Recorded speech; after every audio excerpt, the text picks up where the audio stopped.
We're going to be using you in American cities very soon. We're going to be going after the enemy within. That was Adolf Hitler's phrase for the Jews and the communists. We're bringing back a focus on fitness, ability, character, and strength. And that's because the purposes of American military is not to protect anyone's feelings. It's to protect our republic.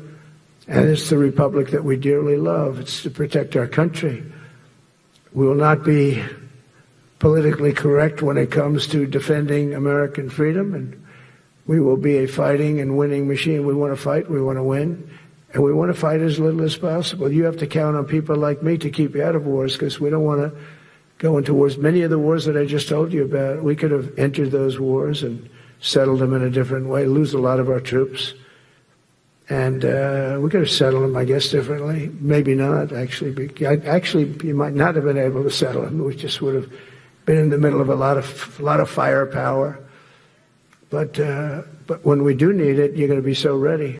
But the problem is when he said, we're going to go out and start killing people and breaking things is our job. No, it's not. No, it's not. It's enacted by law, right? The National Defense Act of 1948, which created the Department of Defense. Right. So this, terrorist hater, or He-Man terrorist hater club that he thought that he formed there was met with a wall of silence because they called the room to attention to respect civilian authority. Right. And then civilian authority walked off the stage. That's all you get. And Trump expected North Korean generals meeting. He did. Right? 400 people who are all applauding in unison to him and his psychobabble stream of crazy uncle consciousness. There was nothing there. And then I was waiting for it. Yep, here it comes. We're going to be using you in American cities very soon. We're going to be going after the enemy within. That was Adolf Hitler's phrase for the Jews and the communists. Yep. Right? There we have it. Yeah, I mean, the last No Kings protest that I went to, I texted my mom, and she goes, "Are you going downtown?" And I said, "No, I'm going in my neighborhood." And it was still bigger than I at all anticipated in my neighborhood. And she's like, "Just be careful, honey. I'm worried." And I'm like, "Don't worry, Mom. I'll be fine."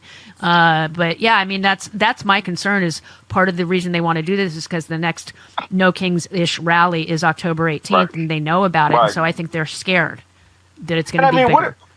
What are you guys expecting to find happen at that rally? What? Just what's your mom worried about? You're gonna get too much gelato? I mean, she was just worried about somebody might be serving cake. No, she was worried that police would show up and there could be violence directed at the protesters. That was her concern. Yeah, your mom's lovely. Yeah, she's my mommy. Let me tell you one last thing. Speaking of No Kings, October 18th. Mm-hmm. Okay, I run fafopac.org. Yep. fafopac.org. FAFOPAC, right? Right. Which stands for... I know. Yes. I think action-focused objective. There you go. And we have our own recommendation for those of you who are, worried about congregating on October 18th, No Kings. We are kicking off on October 18th the Overpass Takeover campaign. Yes, nice. Do your own protest. You could do it by yourself. You could do it with 2 or 3 of your friends.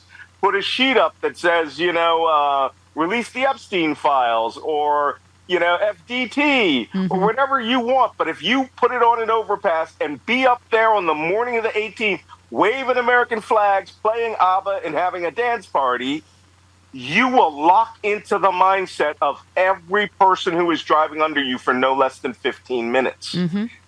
And they will be looking for the next overpass to see if there is a meta narrative that's out there. We want to impact the people that don't vote and that are getting lies told, not MAGA. Of course, MAGA may get angry and come up and tear down your sign, but hey, this is what, if you don't have anything to do with No Kings, you don't have a place to go to an overpass on a major highway and set up your own protest right there.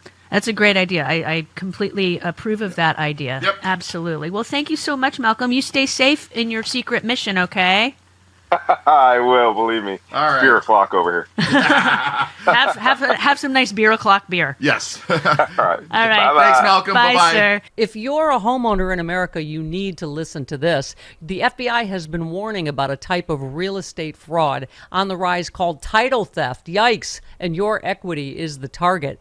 Here's how it works. Criminals can forge your signature on a single document, use a fake notary stamp, file it with the county, and just like that, on record, they own your home.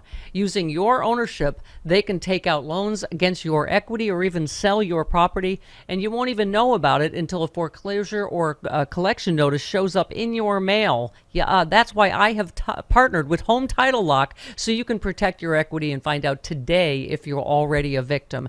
Go now to HometitleLock.com/Stephanie. You'll get a free title history report and a free trial of their $1 million triple lock protection. That's 24/7 monitoring of all of your title records, urgent alerts to any changes, and if fraud occurs, their U.S.-based restoration team will spend up to $1 million to fix it. Don't be a victim. Protect your equity today.